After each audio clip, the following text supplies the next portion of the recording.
Patay ang magkapatid na Pinoy kabilang ang dalawang iba pang katao sa isang malagim na shooting incident sa California sa USA. Isang menor de edad naman ang pinalad na makaligtas sa naturang krimen. Ang mga detalye tutukan sa report ni Rovic Manuel.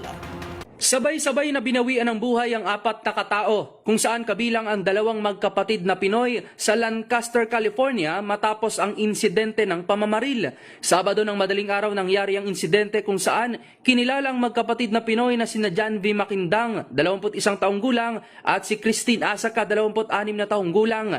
Dead on the spot rin sa pamamaril ang fiancé ni Asaca na si Edwin Garcia, habang sa ospital na binawian ng buhay ang partner ni Maquindang na si Matthew Montebello. Sa nangyaring insidente, 3 aso rin ang nasawi matapos ang walang habas na pamamaril ng hindi pa nakikilalang suspect.